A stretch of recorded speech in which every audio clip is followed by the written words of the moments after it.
વિદ્યાર્થી મિત્રો, ધોરણ 10 વિષય ગણિતમાં આજે આપણે માર્ચ 2025માં લેવાયેલી બોર્ડની પરીક્ષાનું પેપર સોલ્યુશન કરીશું. બેઝિક ગણિતનું વિભાગ બી. એમાં 25મો દાખલો હતો દ્વિઘાત બહુપદી x² - x - 20ના શૂન્ય શોધો. તો એના આપણે પહેલાં અવયવ પાડવા પડે. 20ના બે ભાગ પાડ્યા, 5 ચોક 20, એટલે કે x² - 5x + 4x - 20. પહેલા બે પદમાંથી x સામાન્ય કર્યા એટલે x - 5, છેલ્લા બે પદમાંથી 4 સામાન્ય કર્યા એટલે x - 5. એટલે બે અવયવ થશે એને x - 5 અને x + 4. એટલે p of x બરાબર 0 હોય એટલે કે બે અવયવ એના x - 5 x + 4 બરાબર 0, એટલે કે x - 5 બરાબર 0 અથવા x + 4 બરાબર 0, એટલે કે x બરાબર 5 x બરાબર -4.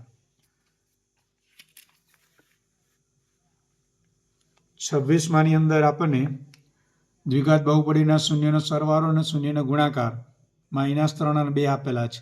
તો દ્વિઘાત બહુપદી મેળવવાની છે. તો એના માટે શૂન્યનો સરવાળો રકમ આપણને -3 આપેલો છે. એનું સૂત્ર છે -b/a બરાબર આ -3/1. હવે શૂન્યનો ગુણાકાર રકમમાં 2 આપેલો છે એટલે એનું સૂત્ર છે c/a બરાબર 2/1. એટલે કે -b/a બરાબર -3/1, c/a બરાબર 2/1, એટલે કે b બરાબર 3k, a બરાબર k, c બરાબર 2k. હવે દ્વિઘાત બહુપદી એનું વ્યાપક સ્વરૂપ છે ax² + bx + c. એમાં a b c ત્રણેયની કિંમત મૂકી દીધી એટલે કે ax² + 3kx + 2k. એમાંથી k સામાન્ય કાઢ્યા તો કૌંસમાં x² + 3x + 2.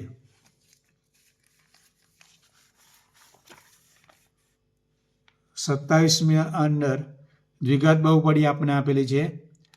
એમાં એક શૂન્ય બીજા શૂન્યનો વ્યસ્ત હોય તો પીની કિંમત આપણે શોધવાની છે.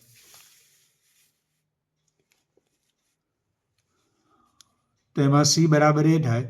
હવે cની કિંમત જે કૌંસમાં p - 2 બરાબર 6, એટલે કે p - 2 બરાબર -6, એટલે p બરાબર -6 + 2, એટલે p બરાબર -4. 28ની અંદર સમાંતર શ્રેણી આપણને આપેલી છે અને 20મું પદ શોધવાનું કીધું છે. તો એ પ્રથમ પદ 2, d બીજા પદમાંથી પહેલું પદ બાદ કર્યું એટલે 5, nની કિંમત 20. હવે સૂત્રો an બરાબર a + n - 1 × d. એ 20 બરાબર 2 વત્તા 20 - 1, dની કિંમત 5. 20 - 1 કરેલા 19, 19 × 5 કરેલા 95, 95 વત્તા 2 કરેલા 97. પછી 29માં 51 થી 100 સુધીની તમામ સંખ્યાઓનો સરવાળો શોધવાનો છે. તો એ પ્રથમ પદની કિંમત 51, l અંતિમ પદ 100, nની કિંમત 50. સૂત્ર છે Sn બરાબર n/2 કૌંસમાં a + l. એમાં કિંમત મૂકી દીધી. nની કિંમત 50/2, એની કિંમત 51, lની કિંમત 100. 50 / 2 કરેલા 25, 51 વત્તા 100 કરેલા 151, 151 × 25 કર્યા એટલે 3775.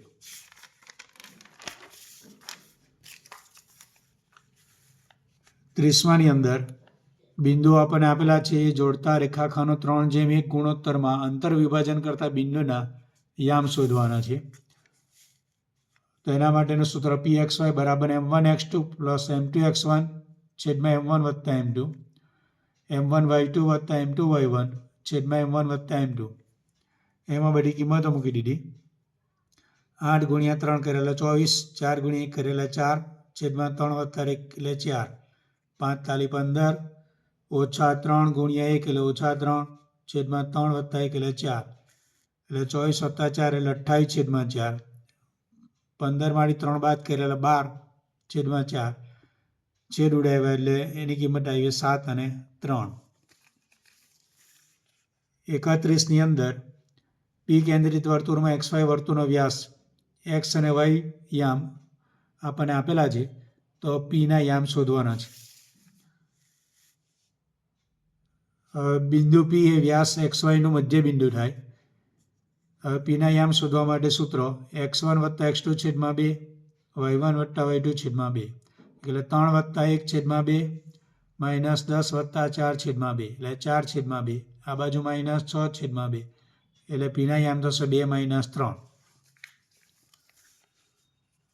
32 અંદર સાબિત કરવાનું છે cos square theta minus sine square theta બરાબર 2 cos સ્ક્વેર થીટા માઇનસ 1. તો એની આપણે પહેલાં ડાબી બાજુ લીધી cos square theta minus sine square theta. એમાં સાઇન સ્ક્વેર થીટાની જગ્યાએ એનું સૂત્ર લખી દીધું 1 માઇનસ cos સ્ક્વેર થીટા. આ માઇનસ અંદર જાય એટલે -1 આ માઇનસ માઇનસ પ્લસ થઈ ગયા એટલે કે cos સ્ક્વેર થીટા વત્તા cos સ્ક્વેર થીટા એટલે 2 cos સ્ક્વેર થીટા માઇનસ 1 એટલે એ જમણી બાજુ છે.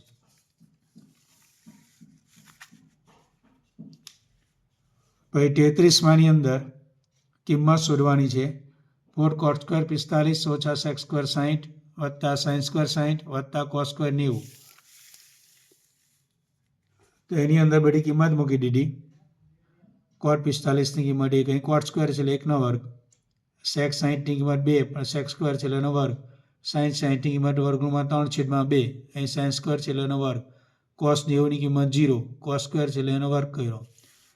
1 વર્ગ કરીએ એટલે 1 ગુણ્યા 4 એટલે 4, 2 વર્ગ કરીએ એટલે 4, વર્ગમૂળમાં 3 વર્ગ કરીએ એટલે 3, 2 વર્ગ કરીએ એટલે 4, 0 વર્ગ 0, આ 4 ઓછા 4 નીકળી ગયા, આ 3/4 વત્તા 0 એટલે 3/4.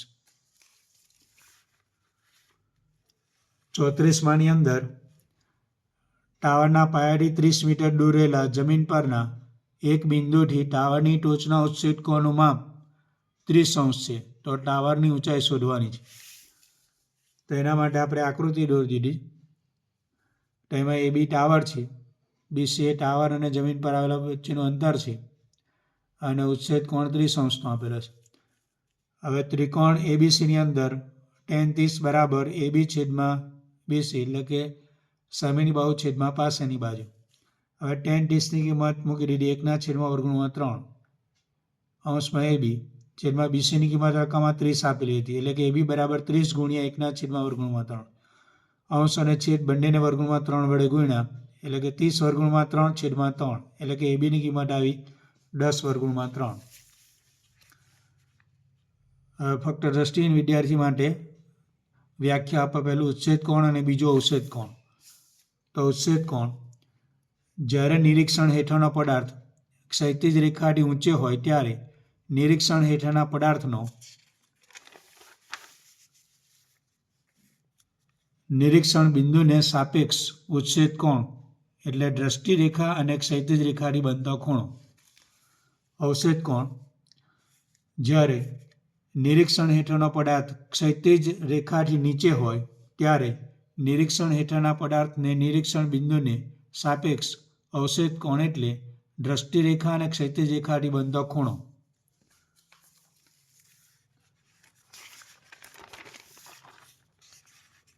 પછી 35 જેની પ્રત્યેક ધાર 6 સેમીની હોય એવા સમઘનનું કુલ પૃષ્ઠફળ શોધવાનું છે. તો સમઘનનું કુલ પૃષ્ઠફળ શોધવાનું સૂત્ર છે 6L². Lની કિંમત 6 મૂકી 6 વર્ગ કરીએ એટલે 36, 36 ગુણ્યા 6 કરીએ એટલે 216 ચોરસ સેમી.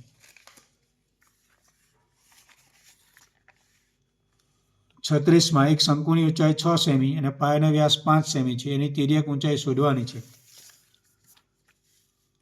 તો સૂત્ર છે L² બરાબર R² વત્તા H².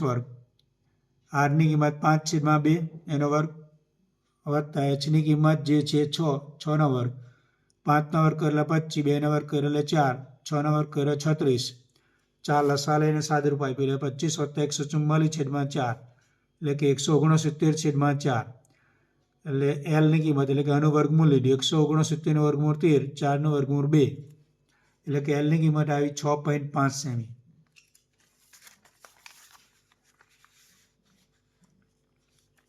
હવે 37માં કોઈ વર્ગીકૃત માહિતી માટે L બરાબર 40, F1 7, F0 3, F2 6 અને H બરાબર 15 હોય તો બહુલક શોધવાનો છે. તો બહુલક શોધવાનું સૂત્ર L બરાબર L વત્તા F1 માઇનસ F0 છેદમાં 2F1 minus F0 minus F2 ગુણ્યા H. એમાં બધી કિંમતો જે રકમમાં આપેલી હતી એ મૂકી દીધી હવે 7માંથી 3 બાદ કર્યા એટલે 4, 7 ગુણ્યા 2 કર્યા એટલે 14, ઓછા 3 ઓછા 6 એટલે ઓછા 9 ગુણ્યા 15. હવે 4 અંશ થઈને 14માંથી 9 બાદ કર્યા એટલે 5, આ 15 અને છેદ ઉડ્યા, 5 તાલી 15, 4 તાલી 12 કર્યા, 12 + 40 કર્યા એટલે 52. જે લોકોએ હજુ સુધી ચેનલને સબસ્ક્રાઈબ ના કરી હોય એ ચેનલને સબસ્ક્રાઈબ કરજો, વિડીયોને લાઈક અને શેર કરજો. અસ્તુ.